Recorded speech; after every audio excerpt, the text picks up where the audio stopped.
Hello everyone. तो इस video में हम लोग महाराष्ट्र स्टेट बोर्ड के MSCET एग्जाम का मैं अगला चैप्टर आपके लिए लेके आया हूँ। इस चैप्टर का नाम है सुपर पोजिशन ऑफ वेव। ठीक है, सुपर पोजिशन ऑफ वेव का वेटेज जो है वो कम से कम 3 मार्क्स का है। तो हर साल CET एग्जाम में 3 क्वेश्चन तो यहाँ पे आने ही वाले हैं। तो अभी हम इस चैप्टर में देखने वाले हैं कि स्टेशनरी वेव क्या है, उसके वेव के इक्वेशन क्या है, प्रोग्रेसिव वेव इक्वेशंस। फिर हम बात करेंगे स्टेशनरी वेव या स्टैंडिंग वेव के वेव इक्वेशंस के, नोड एंटी नोड के बारे में, और फिर हम जाएंगे मोड्स ऑफ वाइब्रेटिंग स्ट्रिंग। उसके बाद हम जाएंगे pipe open at one and, जिसको हम ऑर्गन पाइप भी बोलते हैं, pipe open at both and. ठीक है, चलो वीडियो जल्दी से स्टार्ट करते हैं। तो पहला आ जाता है प्रोग्रेसिव वेव। तो प्रोग्रेसिव वेव में हमें याद क्या रखना है एग्जाम के पॉइंट ऑफ व्यू से, क्योंकि इस पे क्वेश्चन आते हैं कंपेरिजन पे। आपको एक जनरल इक्वेशन दे दिया, आपको इक्वेशन दे दिएगा, उसको आपको प्रोग्रेसिव वेव के साथ कंपेयर करके एम्पलीट्यूड निकालना है, फ्रीक्वेंसी निकालना है, टाइम निकालना है। ऐसे आपने अपने स्टेट बोर्ड के एग्जाम में भी किया होगा। ठीक है, तो पहला है देखो यहाँ पे साइन और कोसाइन फंक्शन दोनों हो सकता है। तो जो प्रोग्रेसिव वेव का इक्वेशन बनेगा y का, वो होगा a sine k vt minus x। तो a मतलब एम्पलीट्यूड, साइन फंक्शन है यहाँ पे, k मतलब कांस्टेंट है, इसको हम वेव नंबर भी बोलते हैं, v मतलब स्पीड है, स्मॉल t मतलब टाइम है, और x मतलब डिस्प्लेसमेंट है। तो या इसको कॉस फॉर्म में भी लिख सकते हैं। जो इसके अंदर का k है, उस k को हम वेव नंबर भी बोलते हैं, जिसको हम लिखते हैं 2 पाई बाय लैम्डा। लैम्डा मतलब क्या होता है, वेव लेंथ होता है। ठीक है, तो इससे न्यूमेरिकल आ सकता है आपको। उसके बाद इसी को अगर k को मैं सब्स्टिट्यूट कर दूं ऊपर वाले इक्वेशन में, तो ये इक्वेशन बन जाएगा a sine 2 pi by lambda vt minus x बन जाएगा। उसके बाद हमारा जो ओमेगा है उसको हम kv भी बोलते हैं। ओमेगा क्या होता है, ये एंगुलर फ्रीक्वेंसी होता है, इसको हम kv भी बोल सकते हैं या 2 पाई v बाय लैम्डा भी बोल सकते हैं। ये भी टाइम पीरियड हमने रोटेशनल डायनामिक्स में भी पढ़ा था, ऑसिलेशन में भी पढ़ा था कि 2 पाई बाय ओमेगा, या उसको हम 1 बाय f, जिसको हम फ्रीक्वेंसी भी बोलते हैं। ठीक है, तो ये भी आपको याद रखना चाहिए, इससे भी न्यूमेरिकल आ सकते हैं। फिर भी इसी को अगर हम जनरलाइज कर दें तो y equals to a sine 2 pi small t by lambda, small t by capital T minus x by lambda, ये हमारा इक्वेशन हो जाता है। इसको हमने बोर्ड एग्जाम के लिए किया भी था, 3 से 4 मार्क के लिए आता था। आ जाते हैं फिर amplitude of resultant wave due to superposition of two wave. दो वेव के एडिशन से, पता है ना, इंटरफेयर होते हैं, तो या तो कंस्ट्रक्टिव इंटरफेरेंस आता है या तो डिस्ट्रक्टिव इंटरफेरेंस आता है। ऐसा आपने ऑसिलेशन भी पढ़ा था, पूरा वही का वही इक्वेशन है, जहाँ पे y equals to superimpose हुआ तो y1 प्लस y2, जिसको हम लोग लिख सकते हैं a sine 2 pi a sine omega t plus theta भी लिख सकते हैं, फाई भी लिख सकते हैं। फिर उसका जो एम्पलीट्यूड आ जाएगा a equals to under root a1 square plus a2 square plus 2a1 a2 cos phi हो सकता है। फिर डायरेक्शन को डायरेक्शन लिखे तो tan थीटा से देते हैं, जिसको हम लिखते हैं a2 sine phi upon a1 plus a2 cos phi. अगर हमें मैक्सिमम एम्पलीट्यूड के बारे में पूछा है तो एम्पलीट्यूड को हम a1 प्लस a2 दोनों ऐड हो जाते हैं, और मिनिमम रहा तो दोनों सब्ट्रैक्ट हो जाते हैं। ठीक है, अगर आपको फेज डिफरेंस आता है, बहुत क्वेश्चन मैंने देखा है, बहुत पेपर्स में आए हैं फेज डिफरेंस का क्वेश्चन, जिसको हम लोग लिखते हैं फाई 2 पाई बाय लैम्डा। तो जो फाई होता है वो फेज डिफरेंस रिप्रेजेंट करता है। इसके बाद आता है ratio of I max upon I minimum, intensity of maximum intensity. तो मैक्सिमम इंटेंसिटी क्या होता है, under root i1 plus i2 the whole square equals to, उसको क्या लिख सकते हैं हम लोग, a1 plus a2 the whole square. ऐसे ही मिनिमम इंटेंसिटी को क्या लिखेंगे, दोनों ही इंटेंसिटी का subtraction, under root i1 minus under root i2 का होल स्क्वायर, या तो उसको हम लिख सकते हैं a1 माइनस a2 का होल स्क्वायर। इससे न्यूमेरिकल आ चुका है। अगले चैप्टर जब हम वेव मोशन वेव ऑप्टिक्स पढ़ेंगे उसमें भी ये इक्वेशन यूज होता है। ठीक है, कहने की बात यही है कि जो इंटेंसिटी होती है वो डायरेक्टली प्रोपोर्शनल होती है एम्पलीट्यूड के स्क्वायर की। तो आई होप आपको इतना समझ में आया है, इसको अच्छे से नोट करना, इससे कोई ना कोई क्वेश्चन तो बनना ही वाला है आपका। ठीक है, अगला जो है वो आता है स्टेशनरी वेव। स्टेशनरी वेव को हम स्टैंडिंग वेव भी बोलते हैं, या जहाँ पे हम बोल सकते हैं कि वो वेव का जो वाइब्रेशन टूवर्ड्स वाई एक्सिस ही होता है, एक्स एब्सेंट होता है, इसलिए उसको हम लोग स्टैंडिंग वेव भी बोलते हैं। स्टेशनरी वेव का जो कंपोजिशन होता है उसका जो जनरल इक्वेशन है a sine 2 pi N T minus X by lambda होता है, जहाँ पे x 0 हो जाता है तो बन के जाता है a sine 2 pi N T, है ना, a sine 2 pi N T, ये हमारा स्टेशनरी वेव हो जाता है। तो आगे इसे क्या होता है, दो चीज आता है, कोई भी जो वेव बनता है उस वेव का जो पॉइंट ऑफ मिनिमम एम्पलीट्यूड होता है उसको हम नोड बोलते हैं, और जो पॉइंट ऑफ ये मिनिमम एम्पलीट्यूड है वेव का, इसको हम पॉइंट ऑफ मिनिमम एम्पलीट्यूड इसको हम बोलते हैं नोड, और जो मैक्सिमम एम्पलीट्यूड होता है उसको हम बोलते हैं एंटी नोड। तो ये दोनों से मिलके एक क्या बनता है, स्टेशनरी वेव। आपने लूप देखा होगा, लूप में वही होता है। कोई भी अगर एक मैं लूप बना दूं छोटा सा, ये लूप ऐसे बन जाए, इस लूप का ये जो मिनिमम पॉइंट है इसको नोड बोलेंगे हम, और जो मैक्सिमम पॉइंट है उसको हम क्या बोलेंगे, एंटी नोड। दोनों नोड से नोड का डिस्टेंस वो हमेशा λ/2 होता है। मतलब नोड से नोड का डिस्टेंस, या एंटी नोड से मैं आगे एक और बना दूं ऐसे, एंटी नोड से एंटी नोड, ठीक है। तो एंटी नोड से एंटी नोड भी क्या होता है आपका, λ/2। हाँ, लेकिन नोड से एम्पली नोड का, नोड से एंटी नोड का डिस्टेंस वो होता है λ/4, ठीक है। ये बेसिक सी चीज है, इस पर भी क्वेश्चन बनता है। आपको याद रखना है कि distance between two successive node या टू सक्सेसिव एंटी नोड हमेशा λ/2 होता है, हमेशा λ/2 होता है। And distance between node and anti node वो λ/4 होता है, ठीक है। तो इसमें आपको ये जनरल फॉर्मूला याद रखो, n λ/2, जहां पे n का मतलब होता है लूप, n का मतलब होता है लूप। और वैसे ही अगर हम एंटी नोड की कंडीशन की बात करें तो इक्वेशन बन जाता है 2n+1 into λ/4।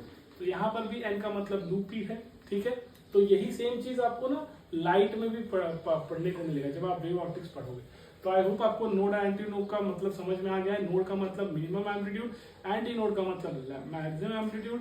Distance between two node is λ/2, anti node to anti node is λ/2, end node to anti node is λ/4, ठीक।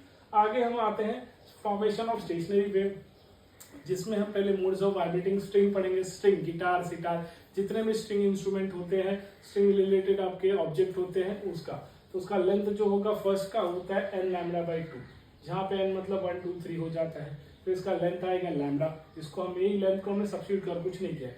लैम्डा इक्वल्स टू 2 ऊपर चला जाएगा तो 12/n आ जाएगा। इसी का जो फ्रीक्वेंसी होगा वाइब्रेटिंग स्ट्रिंग का वो हो जाएगा 1/2L √T/n, √T/n। ये टी मतलब क्या होता है, सारे स्ट्रिंग इंस्ट्रूमेंट के ना, तो स्ट्रिंग में ही क्या आता है, टेंशन। आपने अपने क्लास के सोनोमीटर 1 और सोनोमीटर 2 का एक्सपेरिमेंट जब पढ़ा होगा, स्ट्रिंग से पता है वेग अटैच होता था, तो उसी स्ट्रिंग के मैं बात कर रहा हूँ। तो स्ट्रिंग का जो टेंशन होता है उसको हम लोग टी बोलते हैं, और जो हमारा मास पर यूनिट लेंथ जिसको हम लीनियर डेंसिटी भी बोलते हैं या स्मॉल एम से भी डिनोट करते हैं, ठीक है, वो लीनियर डेंसिटी होती है आपकी, ठीक है। तो इसी स्ट्रिंग का मोड्स ऑफ वाइब्रेटिंग स्ट्रिंग का वो फर्स्ट मोड जिसको हम बोलते हैं V/2L होता है।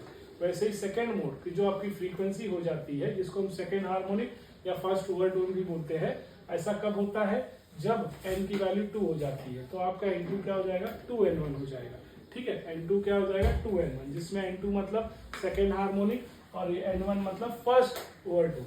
उसी तरह अगर हम थर्ड हार्मोनिक में आ जाए अगले, जब n = 3 होता है, तो ये आपका n3 मतलब थर्ड हार्मोनिक, और ये आपका वापस क्या हो जाएगा, ये जो 2 हो जाएगा आपका हो जाएगा सेकेंड ओवरटोन। क्या हो जाएगा, सेकेंड ओवरटोन। तो इसलिए 3n1 हो गया, ठीक है। तो ये याद रखो, n 2n1 3n1। उसके बाद अगर हम आ जाए लॉज ऑफ वाइब्रेटिंग स्ट्रिंग के, ये जो फॉर्मूला है n = 1/2L √T/n, इसी को अगर हम स्टडी करें तो जो सोनोमीटर 1 था, लॉज ऑफ लेंथ, जिसको हम बोलते हैं जो फंडामेंटल फ्रीक्वेंसी, जिसको हम n भी बोलते हैं, वो क्या होता है, इनवर्सली प्रोपोर्शनल टू लेंथ होता है, जिसको हम लॉ ऑफ लेंथ भी बोलते हैं। उसी तरह जो फंडामेंटल फ्रीक्वेंसी होता है वो डायरेक्टली प्रोपोर्शनल होता है स्क्वायर रूट ऑफ टेंशन के। उसी तरह यही फंडामेंटल फ्रीक्वेंसी जिसको हम inversely proportional to linear density भी या मास पर यूनिट लेंथ भी बोलते हैं, ठीक है। तो आई होप आपको समझ में आया, अच्छे से याद रखो। अगला है study of vibration of air column, जिस या इसके दो टाइप होते हैं, closed organ pipe, open organ pipe, या हम इसको रेजोनेंस ट्यूब से भी देख सकते हैं। जो हमने रेजोनेंस ट्यूब का एक्सपेरिमेंट किया था वही है। तो उसमें भी फंडामेंटल फ्रीक्वेंसी, तो ये देखो ये फंडामेंटल फ्रीक्वेंसी है। एक वेव का आधा हो गया, तो आधा वेव मतलब λ/4, जिसमें ये एंटी नोड है, ये नोड है। फिर उसमें एक लूप और ऐड हो गया, तो क्या हो गया 3λ/4, क्योंकि 3 हाफ लूप है ना, एक हाफ लूप की वैल्यू 3λ/4 है। तो यहाँ पे कितने हाफ लूप हो गए, 3 हाफ लूप। ये कितने हो गए, 5 हाफ लूप, इसलिए 5λ/2, ऐसे आप याद रखो। फिर इसी के जो जनरल फॉर्मूला, जैसे यहाँ पर फ्रीक्वेंसीज आए हैं, इसके हम क्या कर सकते हैं, इस यहाँ पर पहले का है V/4L। अब अगले के लिए हम क्या करेंगे, अगर मैं n की वैल्यू यहाँ पर कितनी रख दूँ, 2 रख दूँ, तो n की वैल्यू 2 रख दूंगा, तो 2 2 4, 4 + 1 5, तो आ जाएगा 5/L, ठीक है। अगर मैं n की वैल्यू 1 रख दूँ तो क्या हो जाएगा, 2 × 1 2, 2 + 1 3, तो ये 3λ/2। अगर मैं n की वैल्यू 0 रख दूँ तो ये आ जाएगा λ/4, ठीक है, v/4, ठीक है। तो ये आपका जनरल इक्वेशन है, मतलब इसी में आपको n की वैल्यू चेंज करते जानी, 1 लूप 2 लूप 3 लूप। अब आगे आ जाते हैं ऑर्गन पाइप या ओपन एंड बोथ एंड हम बोल सकते हैं, उसमें भी सेम चीज। तो ये आपका λ1 हो जाएगा, इसका जो जनरल फॉर्म ये v/2l रहेगा, क्योंकि देख रहे हो आप यहाँ पर भी एक आधा लूप है, ये भी हाफ लूप है, तो कितना लूप होगा, 1 लूप, इसलिए 2l आया है। हाफ लूप है तो 4l आया है। इसी में अगर जनरल फॉर्मूला है तो यहाँ पर भी वही, n की वैल्यू 0 रख दूँ तो क्या हो जाएगा, v/2l।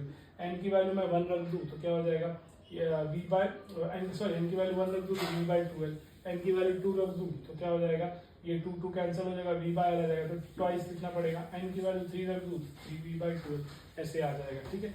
तो आई होप आपको ये समझ में आया है। अभी हम जो अगला इसी तरह हम इसके एंड करेक्शन के बारे में बात करेंगे, ठीक है। तो अभी हम लोग ना नेक्स्ट जो टॉपिक है हमारा वो है फ्री वाइब्रेशन और फोर्स वाइब्रेशन। अब फ्री वाइब्रेशन क्या होता है, when body is displaced from equilibrium position, जैसे कि स्प्रिंग हो गया, स्प्रिंग मास ऑसिलेटर हमने एक्सपेरिमेंट किया है, ये उसे हम कुछ वेट अटैच करके मेन पोजीशन से डिस्प्लेस कर देते हैं, तो बॉडी कैसा होता है, उस पर रिस्टोरिंग फोर्स एक्ट करने लगता है और इक्विलिब्रियम पोजीशन से वो सेट हो जाता है, फ्री वाइब्रेशन के दौरान ऑसिलेट करने लगता है। इसी तरह हम सिंपल पेंडुलम का जो हमने सेकंड पेंडुलम का एक्टिविटी किया, तो वहां से हम इक्विलिब्रियम मेन पोजीशन डिस्प्लेस करा के यहाँ ले जाते हैं और यहाँ से रिलीज कर देते हैं, तो बॉडी कैसा कंटिन्यूअसली ऐसे टू एंड फ्रो मोशन में होते रहता है ना, डिस्प्लेस। तो उसको हम बोलते हैं वहां पे सच ऑफ वाइब्रेशन या कॉल्ड एज नेचुरल वाइब्रेशन, उसी को हम क्या बोलते हैं, फ्री वाइब्रेशन बोलते हैं। तो फ्री वाइब्रेशन का एग्जांपल क्या है, जैसे मैंने बताया oscillation of simple pendulum and oscillation of spring, ये आप याद रखो। वैसे ही आ जाते हैं फोर्स वाइब्रेशन।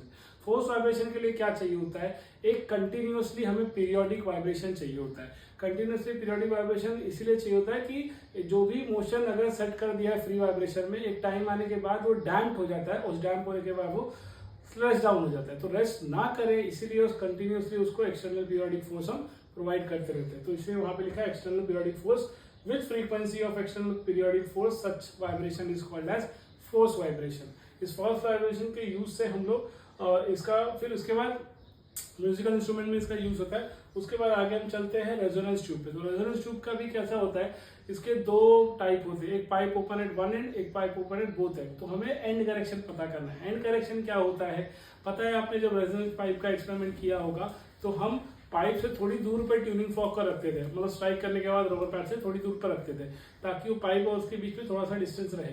तो ये जो डिस्टेंस हो जाता था, इसी डिस्टेंस को हम क्या बोलते थे, एक लेंथ बोलते थे। उस लेंथ का मतलब ही होता था एंड करेक्शन। उस एंड करेक्शन का फॉर्मूला होता था 0.3d। 0.3d अगर पाइप एक एंड में ओपन है, जैसे हमारे एक्सपेरिमेंट में होता था, अगर पाइप दोनों एंड ओपन है तो ये जो एंड करेक्शन हो जाएगा वो क्या हो जाएगा 2d, मतलब 2 into 0.3d that is 0.6d। तो उसी का आपको फॉर्मूला याद रखना है, n1l1 minus n2l2 upon 2n2 minus n1। ये कब, पाइप जब ओपन है दोनों एंड में। अगर pipe open at one end है तो n1l1 minus n2l2 upon n1 minus n2। तो ये दोनों याद रखो ओपन एट बोथ एंड है, दोनों एंड है तो 2, इसलिए नीचे है 2, और एक ही एंड है तो नीचे सिर्फ 1 ही है। आगे आ जाते हैं बीट। बीट क्या है, phenomena of change in intensity of sound is called as beats. Intensity of sound के चेंज को हम बीट्स बोलते हैं। ये बीट्स मतलब एक धुन भी होती है। तो ये बीट्स कैसे होते हैं, एक वैक्सिंग होता है, एक वैनिंग होता है। जो वैक्सिंग होता है वो फोर्स ऑफ बोल सकते हैं हम मैक्सिमम फ्रीक्वेंसी, और एक मिनिमम फ्रीक्वेंसी को हम वैनिंग बोलते हैं, पॉइंट ऑफ ऐसा बोलते हैं। जैसा नोड एंटी नोड था वैसे ही वैक्सिंग एंड वैनिंग है, और waxing waning combine together to form a beats. इसकी जो इक्वेशन होती है वो होता है a sin 2π n1t a sin 2π n2t। जब सुपर इम्पोज हो जाए तो हमें टाइम पीरियड चाहिए होता है। टाइम पीरियड क्या होता है 1/n1 minus n2, या उसको और क्या लिखते हैं हम लोग n equals to that is n1 minus n2। इसका यूज कहाँ करते हैं, म्यूजिकल इंस्ट्रूमेंट में, जहाँ पे पता है जैसे बहुत सारे इंस्ट्रूमेंट बज रहे हैं और एक आके और एक इंस्ट्रूमेंट रख दिया गया है, तो उन सबको धुन को मैच करने के लिए ताकि इस इंस्ट्रूमेंट को जब बजाया जाए तो सबके ट्यूनिंग हो पाए, तो इसलिए वहाँ पे ऐसे म्यूजिकल इंस्ट्रूमेंट में भी हम पता करने के लिए बीट्स का यूज करते हैं। वैसे ही डिटरमाइन अननोन फ्रीक्वेंसी, जो हम एक तरह का रेजोनेंस ट्यूब भी बोल सकते हैं, या हम बोल सकते हैं थर्मोमीटर में भी करते हैं। फिर वैसे ही to determine presence of harmful gases like methane in mines, वहां पे यूज किया जाता है। ठीक है, तो ये आपको याद रखना चाहिए। आई होप आपको समझ में आए। उसके बाद अगर हम आ जाते हैं न्यूमेरिकल पे जो हमारे प्रीवियस ईयर्स के क्वेश्चंस हैं तो वो मैं कवर करा दे रहा हूँ यहाँ पे। पहला है देखो, steel wire with mass per unit length, मतलब लीनियर डेंसिटी। हाँ क्या कितना दिया है, 7 × 10⁻³ किलोग्राम पर metre is under tension of कितना, 70 newton. The speed of transverse wave in the wire will be, क्या होगा, ये CET 2024 में आया। तो हमें पता है भाई स्पीड ऑफ ट्रांसवर्स वेव का फॉर्मूला क्या होता है, अभी हमने थोड़े दिन पहले देखा था कि V = √T/m। T मतलब टेंशन, स्मॉल m मतलब मास पर यूनिट लेंथ। देखो T मतलब टेंशन, स्मॉल m मतलब मास पर यूनिट। टेंशन की वैल्यू दी है 70 न्यूटन, मास पर यूनिट लेंथ दिया है 7 × 10⁻³ इस 10⁻³ को मैं ऊपर ले गया तो क्या हो जाएगा, 10⁻3। एक जीरो इससे भी ले लो तो 10⁻4 हो जाएगा, है ना। अब क्या होगा, तो ये हम 7 से कट कर सकते हैं, है ना, 7 से कट कर सकते हैं। तो आ क्या जाएगा, यहाँ पे 10⁻4 का स्क्वायर रूट क्या हो जाएगा, दैट इज 10⁻2, जिसको हम लोग एक तरह से ये भी बोल सकते हैं 100 मीटर पर सेकेंड, 100 मीटर पर सेकेंड। ठीक है, यहाँ पे ऐसा है। ठीक है, तो 7 दैट इज 10⁻4 का क्या हो जाएगा, 7 का 10⁻4 मतलब 100 मीटर पर सेकेंड। बहुत ही सिंपल सा क्वेश्चन था। अगले देखो 2022 में क्या पूछा है, अ पाइप PC जिसको हम बोल देंगे क्लोज एट वन एंड है एंड जो दूसरा पाइप है ओपन एट बोथ एंड है, are vibrating in second overtone. Second overtone में वाइब्रेट कर रहा है। सेकंड ओवरटोन के लिए याद रखो N = क्या होता है, 3। हमने थोड़ी देर पहले देखा था। फिर they are in resonance with a given tuning form, the ratio of length of PC to the P0। तो मतलब ये रेजोनेंस में, तो रेजोनेंस में होता क्या है, यहाँ पे कंडीशन के हिसाब से जो pipe close at one end है, जो pipe open at both end है, दोनों ही क्या है, रेजोनेंस में। तो रेजोनेंस में दोनों की फ्रीक्वेंसी क्या हो जाएगी, सेम हो जाएगी। तो जैसा हमें पता है क्लोज पाइप जो कि क्या है, क्लोज एट वन एंड है, उसका इक्वेशन क्या आएगा, 2n-1, V मतलब स्पीड और अपॉन 4LC। ठीक है, तो इसको रेजोनेटिंग लेंथ भी बोल सकते हैं। फिर यहाँ पे जो ओपन एंड है उसका मैं NV/2L0 बोल देंगे। तो एट रेजोनेंस FC किसके बराबर हो जाएगा, फ्रीक्वेंसी ऑफ ओपन एंड के। तो दोनों के इक्वेशन हम, ये दोनों को इक्वेशन को हम इक्वेट कर देंगे। V/4L यहाँ पर, V/4 यहाँ पर भी है, V/L यहाँ पर भी है, V/L यहाँ पर भी है। तो हम क्या करते हैं, VV कट कर देते हैं। तो इसलिए यहाँ क्या बच जाएगा, 2n-1 4LC। यहाँ क्या बच जाएगा, दैट इज N/2L। क्यों, क्योंकि V और V हमने क्या कर दिया, कट कर दिया। तो यहाँ पे ऐसे आ गया। अब और क्या कर सकते हैं, ये LC को ऊपर ले जाओ और L0 क्या, LC ऊपर लेके जा रहा हूँ और ये नीचे आ रहा है, तो हो गया 2n-1L। देखो मैंने क्या किया, ये LC को मैं ऊपर ले गया और ये N को नीचे लाया, तो ये क्वेश्चन ऐसे आ गया। अब इसी में जो N है, कहाँ, सेकंड ओवरटोन बोला है। सेकंड ओवरटोन का मतलब ही क्या होता है, N की वैल्यू 3। तो यहाँ पर मैं N की वैल्यू 3 लिख दे रहा हूँ। 2 3 का कितना हो जाएगा, 6, और 6-1 क्या हो जाएगा, 4। नीचे भी N है तो 2 × 3 6, तो 5/6। तो हमारा इक्वेशन आ गया 5/6। तो ये 2022 में पूछा है। इसी तरह जो लास्ट क्वेश्चन देखो इसमें दिया है, a uniform string is vibrating with fundamental frequency if radius and length of a string are double। radius and length of a string are double, मतलब मान लो पहले का रेडियस R रहा होगा स्ट्रिंग का, और क्या दिया, लेंथ L रहा होगा, तो अगले का क्या हो जाएगा, फाइनल का 2L और 2R ऐसा। R double, keeping tension constant, तो टेंशन दोनों में कांस्टेंट है। Then the new frequency of vibration क्या होगा, ये 2023 में आया। तो देखो क्या होगा, N = 1/2L/T/m, ये हमको पता है ना, सोनोमीटर 1 2 और हमने जो इक्वेशन किया उसमें। तो ये T मतलब टेंशन है, मतलब मास पर यूनिट लेंथ, अभी देखा था हमने। फिर इसमें अगला क्या है, इस लीनियर डेंसिटी को और क्या लिख सकते हैं हम लोग, इसका फॉर्मूला क्या होता है, डेंसिटी इंटू πr² एरिया। तो यहाँ पर आगे डेंसिटी इंटू πr², किसकी जगह पे, स्मॉल m की जगह पर। अब अगर ध्यान से देखोगे T तो कांस्टेंट है ना, ये डेंसिटी भी कांस्टेंट, तो बचा क्या, यहाँ पर L बचा, और ये R² अगर स्क्वायर रूट ले लेंगे तो बाहर आ जाएगा। इसका मतलब N क्या है, उसका रिलेशन क्या बन रहा है, ये लेंथ से और रेडियस से दोनों से क्या है, इनवर्सली प्रोपोर्शनल है। तो अगर मैं इसका रेशियो लेना चाहूँ, पहले वाले का क्या हो जाएगा, N1, तो ये हो जाएगा L1R1। दूसरे वाले का हो जाएगा N2, उसका हो जाएगा L2R2। देख रहे हो, इनवर्सली प्रोपोर्शनल, इसलिए N2/N1 को क्या लिखेंगे, L1R1/L2R2, क्योंकि इनवर्सली प्रोपोर्शनल है ना। तो इसका 2, तो इसका 2 नीचे आएगा, इसका 1, तो इसका 1 ऊपर जाएगा। अब और क्या कर सकते हो, क्वेश्चन के हिसाब से कंडीशन में क्या दिया है, both are double, radius and ये length are double, radius and length are double. तो जो L2 है वो क्या है, डबल है, किसका, L का, इनिशियल का। R2 क्या है, डबल है, तो 2 2 का कितना हो जाएगा, 4, और R कैंसिल हो जाएगा। तो जो L जो यहाँ पे N1 है ऊपर चला जाएगा, तो क्या हो जाएगा, ये 2 2 4 ना, तो N1/4।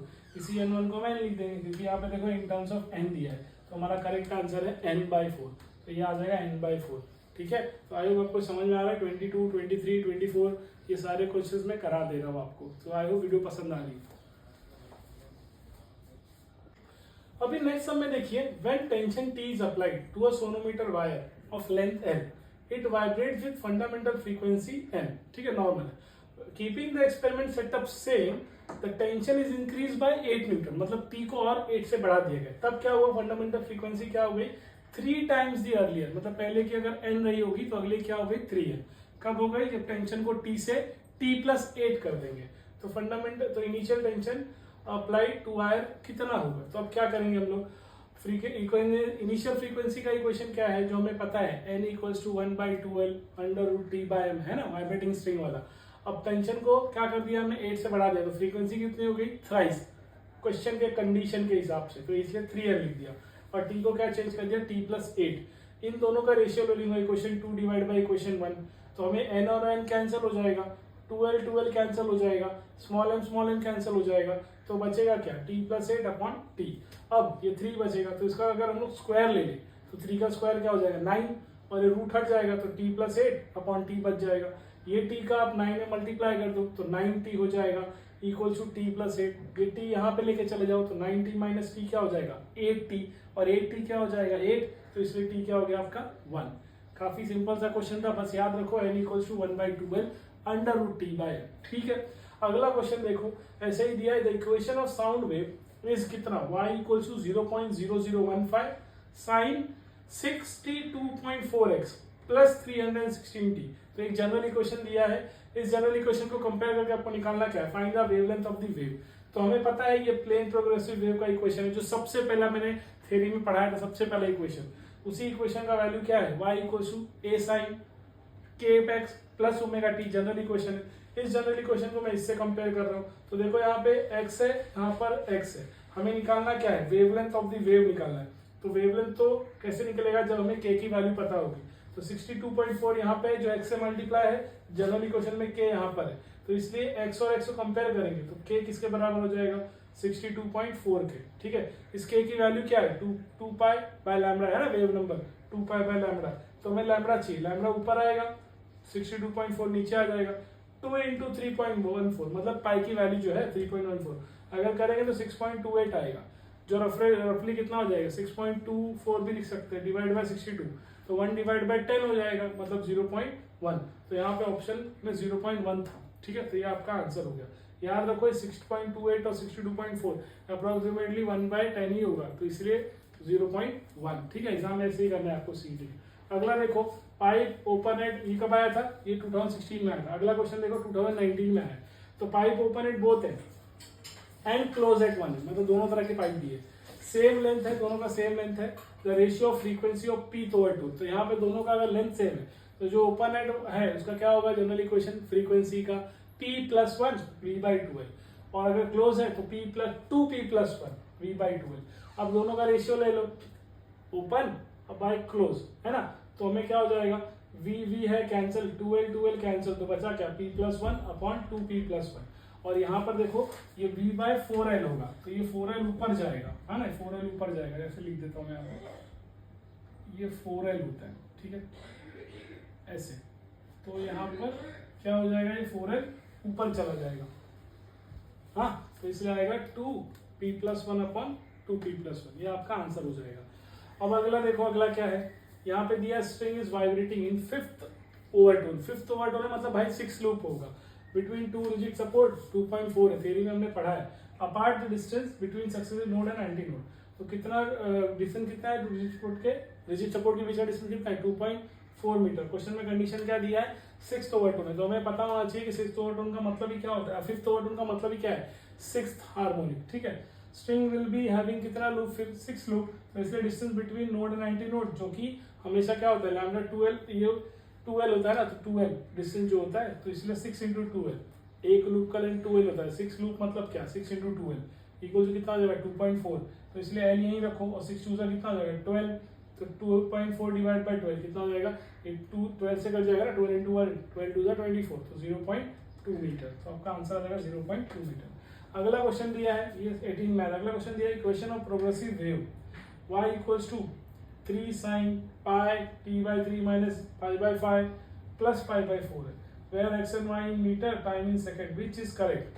आपको 4 ऑप्शन दिया है। v की वेलोसिटी 1.5 हो सकती है, a कितना हो सकता है, एम्पलीट्यूड 3 सेंटीमीटर है, याद रखना यूनिट भी, फ्रीक्वेंसी 0.2 है और लैम्डा कितना है 10 मीटर है। तो हमें जनरल इक्वेशन पता है y equals to a sin 2 pi small t/t x by lambda, है ना, हमने नोडा एंटीनोड में पढ़ा था। फिर अगर मैं इसको 3 से मल्टीप्लाई कर दूं, क्यों, क्योंकि जनरल इक्वेशन में अगर आप ध्यान से देखोगे तो यहाँ पर तो 2 पाई है, लेकिन यहाँ पे 2 पाई है क्या, नहीं है ना, तो उसको 2 पाई बदलना पड़ेगा। तो इसलिए ये वाले इक्वेशन में फिर लिख रहा हूँ, 3 साइन लिख दिया, यहाँ पे पाई था, इसको मैं फिर 2 से मल्टीप्लाई कर दिया ताकि ये 2 पाई हो जाए। अगर ये 2 पाई अंदर किया है तो भाई नीचे डिवाइड भी करना पड़ेगा, तो 3 को 2 से मल्टीप्लाई करेंगे, 5 को 2 से मल्टीप्लाई करेंगे, मतलब मल्टीप्लाई डिवाइड बाय मैंने 2 कर दिया, तो जिससे 2 पाई आ गया। अब आप कंपेयर कर लो, तो लैम्डा किससे कंपेयर करना है आपको, 10 से। एक्स तो की वैल्यू पाई दी है तो हो नहीं सकता, कैपिटल टी कितना दिया 6, तो कैपिटल टी है कि यहाँ पे 6 नहीं है ना, तो इसीलिए जो हमारा ये दिख रहा है लैम्डा सीधा सीधा दिख रहा है यहाँ पर 10 है। और आप कुछ लोग बच्चे ना गलत करके आ जाते हैं कि एम्पलीट्यूड ए को 3 से ले लेते हैं, लेकिन क्वेश्चन में देखो 3 सेंटीमीटर दिया ऑप्शन में, हमें 3 मीटर में चाहिए, सारे ऐसा यूनिट में, इसलिए सेंटीमीटर गलत ऑप्शन होगा। इसलिए लैम्डा इक्वल टू 10 जो कि कंपेयर करेंगे वही आपका सही आंसर होगा, ठीक है। तो इस तरह से आई होप आपको सारे क्वेश्चन के टाइप आपको कवर करने चाहिए। मैंने ऑलमोस्ट सारे क्वेश्चन जो सीईटी में आए हैं हर टॉपिक पे मैंने कराए हैं। आई होप आपको वीडियो पसंद आएगा। Thank you.